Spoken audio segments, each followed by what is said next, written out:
On July 1st, 2018, Constable Rajiv Tomar was called to the Chundawat house in Burari at around 7:30 in the morning. The Chundawat family consisted of 11 members, and something terrible had happened within the home. There was a huge crowd gathering around the lane leading up to the house. The door was open. When Constable Rajiv entered, he saw 10 bodies hanging from the ceiling. Obviously, some things went clearly very, very wrong. Their hands were tied, mouths gagged, and eyes blindfolded. The police found the last member of the family had been strangled in the bedroom inside. What had happened to this family? How did an entire family end up dead? Bhopal Singh, the patriarch of the family, and his wife Narayani Devi built their life in Tohana, Haryana. But that was not their dream home. Bhopal Singh and his wife were well-to-do. Narayani was from Punjab, and her maternal family, the Bhatias, were a reputable family. When Bhopal started staying around her maternal home and family, he too came to be known as Bhatia, something the Bhopal's family, the Chundawats, did not necessarily like. Affectionately known as Daddy by those in his inner circle, Bhopal Singh was a man who earned respect from all who crossed his path. He was also the daddy of 3 sons and 2 daughters. He had enough farmland and cattle to live a financially secure life. Then a magnetic pull drew them towards a cityscape. Bhopal Singh, with a shrewd eye for opportunity, decided to sell a portion of their land to buy a plot in Santnagar, Burari, in the capital city of Delhi. With that began something entirely new. He built a 2-story house there. Bhopal, Narayani, and their youngest son and the only earning member of their family, Lalit, moved to their new home in 1989 or 1990. In just a few years, Bhopal Singh and Narayani Devi had garnered the affection of their neighbors. In 1993, their son, Bainesh, along with his wife, Savita, and their daughter, Little Neetu, made the journey from Rajasthan to Delhi after Bhopal Singh asked them to relocate. In the mid-90s, Bhopal and Narayani's daughter, Pratbida Bhatia, relocated to Delhi with her husband, Harinder Bhatia. The couple had a daughter named Priyanka. However, fate had other plans. Harinder passed away, and the Chundawats embraced the responsibility of raising Priyanka and providing support to Pratibha. By 2018, Bhopal Singh had passed away, but the Chundawats had firmly rooted themselves in Burari. Lalit managed a plywood business, while Bainesh ran a grocery shop, both thriving on the ground floor of their residence. The household now consisted of 11 members. Narayani Devi, who was then at the age of 77, Pratibha, along with her daughter Priyanka, Bhavnesh, accompanied by his wife Savita, their son Dushyant, and 2 daughters Neetu and Manaka, and finally Lalit, residing with his wife Tina and their son Shivam. On the quiet morning of July 1st, 2018, around 7:15 a.m., a neighbor, Gurcharan Singh, accustomed to his early morning walks with Lalit Chundawat, noticed that he'd not shown up that morning. Nor had anyone from the family collected milk from their milkman. Adding to the unusual atmosphere, the Chundawat shops, which customarily opened between 5 and 5:30 a.m., remained locked. Concern prompted Gurcharan and other neighbors, Kuldeep Singh and Pritpal Kaur, to approach the Chundawat house. As they approached the entrance, he discovered that the door was ajar. What he could see right in front of his eyes looked like a scene from a horror movie. The lifeless bodies of 10 people were hanging from the ceiling. He immediately reached out to other neighbors to raise an alert. Arriving at the residence at 7:18 a.m., Head Constable Rajiv Tomar, the beat officer for Burari, navigated through the narrow lane, gently pushing aside the gathered crowd. He wasn't just a policeman at that time, but also the Chundawat's former neighbor. When he got to the door, he was about to look at the sight that would haunt his worst nightmares. 10 of the 11 members of the household, comprising 2 men, 6 women, and 2 teenagers, were discovered hanging from a mesh of metal in a circular formation within the hallway of their residence. Their faces were shrouded almost entirely, with ears plugged using cotton, mouths taped, and hands bound behind their backs. The cloth pieces concealing their faces were cut from a single bedsheet. There were 5 stools, suggesting that one stool was shared between 2 people. Some bodies exhibited additional restraints, with hands and feet securely tied. Pratibha was found suspended a short distance away from the others, while at least 3 individuals seemed to have their toes touching the ground. Head Constable Rajiv said, "In my career of 17 years so far, I've never seen a crime scene like this, and I hope I never have to." He said that the bodies hanging appeared to be like banyan trees. But what about the 11th member of the house? Narayani Devi, the matriarch of the household, met a different fate. She was discovered lifeless in another room, appearing to have been strangled. Her body seemed to have been intentionally arranged in a particular position after her demise. All members of the residence had succumbed to tragedy, leaving the family dog, Tommy, as the sole survivor. Discovered on the terrace, he was found in a weakened state with a high fever. Who tied him there remained unclear. The experts from the Forensic Science Laboratory in Delhi were notified. Both FSL and the police shared the common goal of understanding the motive behind the incident. The police conducted an exhaustive draft mapping exercise, examining the physical aspects of the crime scene. The absence of circumstantial evidence pointed to why these deaths happened, and the fact that there were no signs of burglary stood out starkly, especially considering that the women still wore all of their ornaments. With media reporters, neighbors, and curious passers-by, the crowd continued gathering to catch a glimpse. People outside the house seemed to have doubled and tripled in number by now. The police, confronted with a tableau of bodies with bound hands, categorized it as a murder case. The public nature of the incident, coupled with mounting pressure from hardline groups and accusations of cover-ups from grieving relatives, intensified the investigative scrutiny. During the investigation, the police examined the footage captured by a CCTV camera that was placed on one of the walls of the house. This camera faced the lane, providing a front view. The primary objective was to check if any outsider had gained entry to the house. However, the case took an unexpected turn after the testimonies of friends, relatives, and neighbors were gathered. They said that the entire Chundawat family had changed since Bhopal Singh died in February 2007 due to respiratory illness. Everyone was shocked and sad, but Lalit seemed to have completely transformed. He'd always been quite a unique person. Youngsters called him Kaka or Uncle because he was funny, a bit reserved, responsible, and authoritative all at the same time. His best friend, Chandra Prakash Mehta from Tohana, had known Lalit since 1989. Because of an unfortunate accident in the junior year of college and subsequent health setbacks during senior examinations, Lalit had to drop out. In 2002, he got married to Tina, a well-read and worldly woman. But there was one more incident awaiting. In 2004, his life changed. He was set on fire under plywood sheets, and even though the family knew who did it, they resolved it through a compromise. This incident left Lalit without a voice. But that wasn't all. In 2007, things took a turn once again. The entire family was deeply saddened when their beloved daddy, Bhopal Singh, died. To find solace, they brought in a priest for a special prayer called Gurada Purana Path, which lasted for 10 days. During one of these prayer sessions, while everyone was listening attentively, something extraordinary happened. Lalit began chanting the sound Om. To everyone's amazement, his voice had returned. The room, full of family members and friends, exclaimed, "Daddy has returned."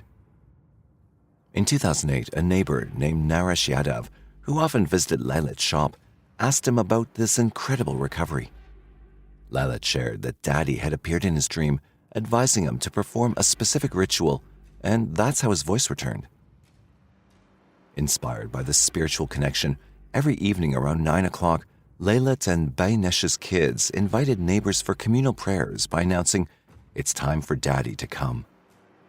Together they'd gather, offering prayers for 15 to 30 minutes. That's when things started to go very wrong. By now, the police officials had carefully brought down the deceased family members to a mortuary. Each member of the family had a scarf wrapped around their neck, serving as the means by which they took their own lives. The post-mortem reports provided crucial insights, confirming that 8 of them lost their lives by hanging, while the rest experienced what was called partial hanging. No force was used on any of them. The police suspected that in the case of Narayani, she may have tied her neck to a doorknob before falling off a bed. There was a belt around her neck, which resulted in a few marks on the side of her neck. The examination of the large intestine and all the deceased members revealed the presence of fecal matter, indicating that none of them were under any significant stress before their demise. As the investigation continued, the case was handed over to Dr. Joy N. Turkey, Deputy Commissioner of Police, Crime Branch Delhi, and his team. With that, new details came to light. It appeared that some of the family members showed signs of struggle. The older son of Narayani, Bhavnesh, had desperately attempted to free his tied hands, evident from visible signs of struggle in his fingers. He died due to partial hanging and was found with his feet almost touching the ground, which caused the noose to tighten up around his neck. The children in the house were not just bound by their hands, but also their feet. The bindings were done with telephone wires. The details unfold a disturbing scene of struggle and restraint in the house. With passing time, the case was only getting even more complicated. The police had already suspected that these 11 deaths were the result of some kind of a ritual that had been going on in the family for some time. In fact, they found some evidence of a ritual performed the night before the tragedy was uncovered. The initial investigators had stumbled upon a leftover ritual pyre, surrounded by ashes, indicating recent use. It became apparent that this ceremony had taken place just a day before the incident. But this theory took shape when another important piece of evidence came to light. The CCTV cameras showed that on June 28, 2018, Tina, Lalit's wife, and her son Shivam had purchased 4 stools. 2 days later, on June 30, 2018, at 9:40 p.m., Tina was seen with Neetu carrying newly acquired stools upstairs. Later that night, at 10:29 p.m., Lalit's son Shivam opened their plywood shop, carrying a small bundle of wires upstairs. At around 10:40 p.m., they'd ordered some food, including about 20 rotis. Amidst the ordinary scenes of daily life, the fridge held a packet of milk reserved for the following day's use, a small but significant detail that highlighted the future plans of the family. Lalit had also recharged the phones of his family members the day before. There was a bowl of soaked black gram, likely as preparation for the next day's supper. These seemingly mundane elements, frozen in time, offered glimpses into the ordinary lifestyle. But they became the basis for many theories. The family did not expect to die, so surely these deaths couldn't be a mass suicide. But with no external entry in force, there was no basis for a murder case either. So what happened? The answer came late, but the police had found it. During their search of the house, they discovered 11 diaries that had been maintained by Lalit for 11 years since the death of Bhopal Singh. In Lalit's diaries, the first time Bhopal Singh is mentioned is on September 7, 2007. The notes advised the family to remember him by placing his black and white photograph in front of them. The message urged the family members to pray to Daddy so that you get rid of your old habits. The crime branch analyzed the diaries, noting that the language used was a mix of instructions, commands, and almost a scolding tone. The last page of the diary contained a set of instructions that ultimately unfolded into a horrifying incident. On June 24, 2018, the final diary entry explained a ritual termed the Banyan Tree Ritual, slated to last for 7 days alongside a puja, a worship ritual known as Bad Puja. The bad is described as a tree with roots hanging from its branches. The ceremony was a Thanksgiving ritual dedicated to Bhopal Singh. The diary also mentioned the specific time of the incident, supposedly set for 1 a.m. The instructions were explicit. No visible signs of the puja should be apparent to any outsiders entering the house. The atmosphere during the puja should be enveloped in dim light, and participants were instructed to keep their eyes completely shut. To ensure utmost concentration, a blindfold should be securely tied, the mouth gagged with a handkerchief, and the mind emptied of distractions. Taking into consideration the age and physical condition of Narayani Devi, referred to in the diaries as bebe. The directive was for her to perform the ritual lying down. She was overweight and couldn't stand. The guidelines emphasized the importance of unity and determination throughout the puya, with the specific visualization of tree branches wrapping around an individual's body. The ritual was to be a collective effort, fostering repentance for any perceived mistakes. These detailed instructions unfolded a unique and intricate ritual, shrouded in secrecy and solemnity. The diaries, consistent with the details of the tragic discovery, mentioned the bodies being hanged in batches of 3, suggesting a ritualistic pattern. 8 mobile phones belonging to the family were discovered taped and hidden in a drawer. It seemed that the ritual demanded absolutely no distractions. The diaries chronicled every nuanced aspect of the family's daily life, unveiling not only their routine activities, but also indications of their engagement in witchcraft and occult practices.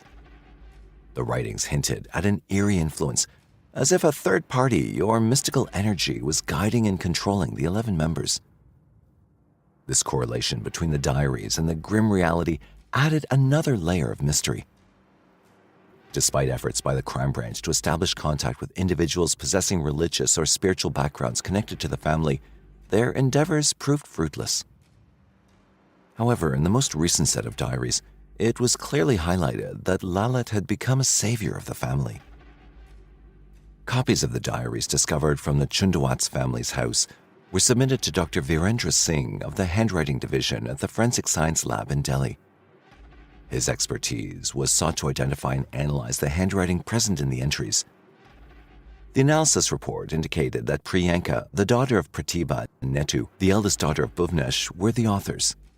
However, it was believed that Lalit, guided by the spirit of his late father, served as the conduit for their dictation.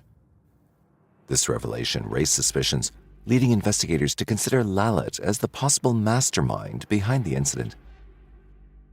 While the diaries contained statements suggesting a ritual where everyone would tie their own hands with the expectation of helping each other untie them afterwards, the crime branch believed that Lalit took on the sole responsibility of tying the hands and legs of the family members. It became apparent that the family, despite engaging in the ritual, might not have anticipated the fatal outcome. Lalit had made his family members believe that his father's soul had entered his body, compelling them to follow his lead. This manipulation and the alleged orchestration by Lalit raised several questions about the psychological and emotional dynamics within the family. But they were only assumptions and no confirmation as to what happened. Lalit was said to engage in direct communication with his deceased father through vivid dreams, during which the paternal figure provided guidance on how to manage the family. Lalit not only embraced these dream instructions, but also shared the insights with his family. Neetu, one of the children, took it upon herself to inform neighbors that her uncle Lalit was seemingly possessed by their grandfather's spirit, and it was this presence that directed their actions. During these family discussions about the instructions received from Daddy, an intriguing phenomenon would unfold. Lalit's voice would transform into an uncanny resemblance to his father's. The diaries explicitly outlined a schedule, indicating that the departed father's spirit would visit the family every Tuesday, Thursday, Saturday, and Sunday. Not just that, the instructions given during these interactions purportedly led to the financial prosperity of the family. This success reinforced the family's belief in the directives of the deceased father. The Chundawat family underwent a significant transformation in their lifestyle. They made a collective decision to abstain from both consuming and preparing non-vegetarian meals. Bhuvnesh chose to quit drinking within the confines of his home. The household witnessed a surge in religious observances, with prayers becoming a regular and integral part of their routine. Not only did their spiritual practices intensify, but their economic ventures also flourished. The family expanded their business endeavors from 1 store to 3. These included Lalit's plywood shop, Bhavnesh's grocery store, and a third establishment, jointly operated. Simultaneously, there was an expansion in the physical structure of their residence, with additional floors being added to the family house. This confluence of spiritual and material changes marked a notable shift in the Chundawat family's way of life. That was why the family engaged in the ritual that night. They believed that Daddy's spirit was expected to visit the family after the completion of the banyan tree ritual, and in doing so, save the family members. Yet, instead of being saved, they invited their own deaths. Clinical hypnotherapist Anita Anand offered insights into the dynamics of Indian families, stating that when the patriarch passes away, it often leaves a void. This situation was echoed in this case, where Bhopal Singh's demise created a noticeable vacuum. Until his death, Bhopal Singh held a pivotal role in the family, managing various aspects from planning to the children's education. After his passing, these responsibilities fell onto the shoulders of his youngest son, Lalit, because of his maturity and decision-making skills. But those close to the family consistently attested to the deceased Bhopal Singh's amiable and open-minded nature. They found it unlikely for him to express such commanding directives, raising questions about the transformation in family dynamics after his death. Noting Lalit's initial voice loss, vascular surgeon Dr. Burari Satwik emphasized the rarity of a person losing their voice without an underlying cause, such as physical damage, trauma, or disease affecting the larynx. So, did it mean that Lalit chose not to speak for years on end without telling anyone? It's hard to say. Neighbors observed a notable shift in Lalit's behavior a few days before Priyanka's scheduled engagement on June 17, 2018. This change in demeanor was attributed to a potential alteration in his belief system, with a growing conviction that nobody should be leaving the house and going away. The impending engagement seemed to trigger a reaction in Lalit, prompting an unusual response. He reportedly slept continuously for a period of 2 days immediately following the engagement. This behavior raised eyebrows among neighbors who found it noteworthy and began to piece together the unfolding narrative. Clinical psychologist Dr. Roma Kumar highlighted that despite a doctor's recommendation for a psychiatric checkup, considering Lalit's condition after the accident, the family opted to overlook this advice. No one in the family had taken steps to provide treatment for Lalit's recovery from post-traumatic stress disorder. In psychological terms, Dr. Kumar explained that untreated trauma in an individual can lead to a certain level of psychosis, characterized by the mind's inability to function rationally. One direct consequence of psychosis is the experience of hearing voices. Following the completion of the ground investigation, the crime branch made a crucial decision to delve into the minds of the deceased through a psychological autopsy. This involved a group of scientists and psychologists meticulously unraveling the psychological aspects of the individuals involved to ascertain what had transpired. The emerging perspective suggested that Lalit, experiencing psychosis, was gradually transmitting this mental state to his family members. They proposed that Lalit had a delusional disorder. This intriguing phenomenon indicated a case of shared psychosis within the family. The shared beliefs and actions of the family members, particularly their blind trust in Lalit, were identified as potential outcomes of the shared psychological state. Interaction with neighbors and friends suggested the family looked forward to a tomorrow. A day earlier, Priyanka had invited a friend for her wedding in December and gave her clothes for laundry. The children watched football and planned a cricket match for the next day. The adults spoke to relatives over the phone and planned meetings. Footage released by police showed Savita and Neetu bringing stools and Dhruv and Shivam carrying cables to the house around 10 p.m. on June 30th. Police said these items were used in the ritual. Bhavnesh was seen taking his dog out for a walk around 11 p.m. A food delivery boy delivered 20 chapatis. No suspicious entry or exit was detected. The intricate details of the Chundawat family's residence revealed a striking pattern. 11 grills adorned the main entrance door, complemented by 11 rods in the railing of the terrace. The house itself featured precisely 11 windows and vents. This consistent alignment of the number 11 throughout the architectural elements of the home hinted at a deliberate and symbolic choice.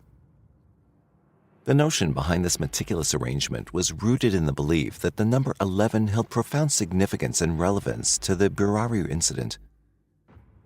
The repetition of this specific numeral in various aspects of the house suggested a conscious and intentional incorporation, inviting speculation about the family's spiritual or symbolic associations with the number and how it might have played a role in the tragic events that unfolded.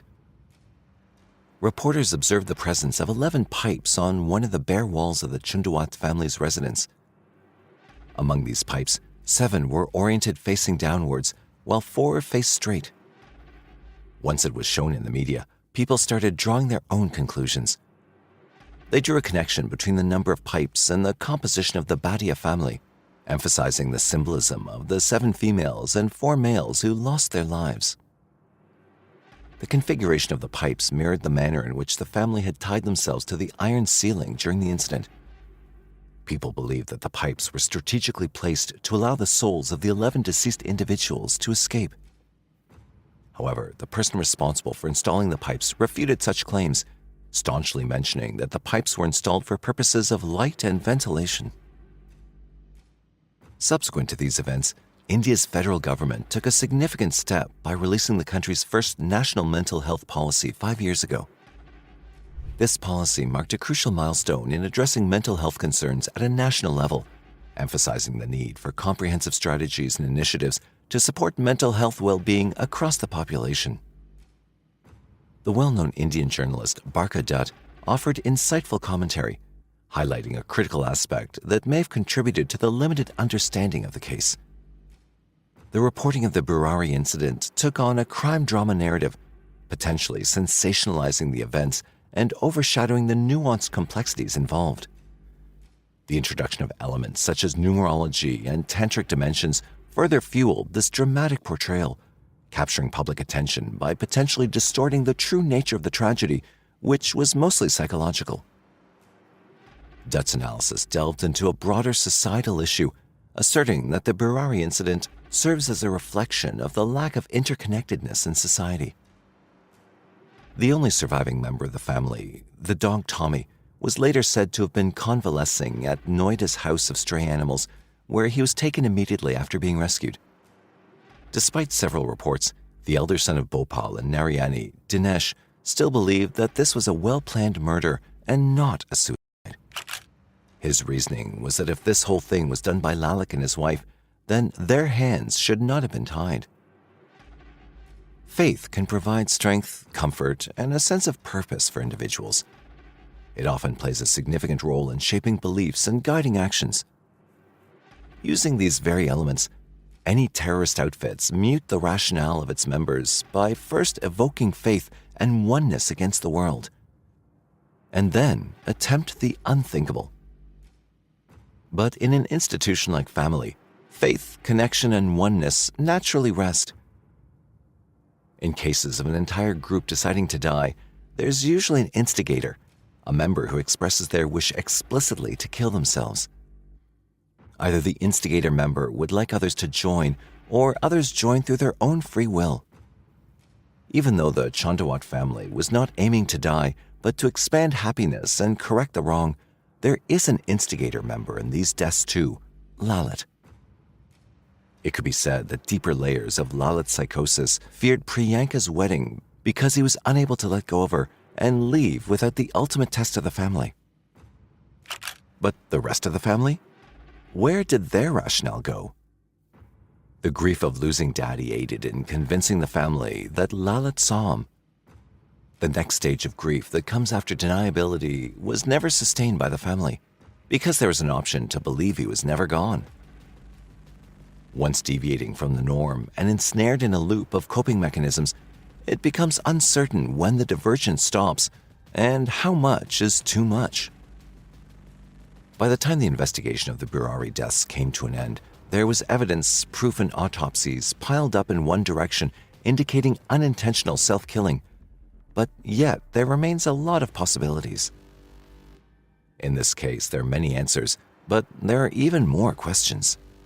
Some of them linger and make investigators look back in horror and question if they really understood what they witnessed.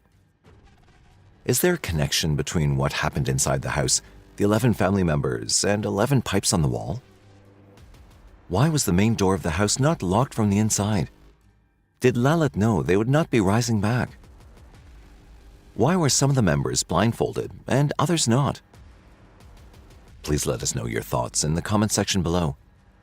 Also, if you have any case suggestions you'd like us to cover, please mention them. And don't forget to like, comment, and subscribe. Until next time,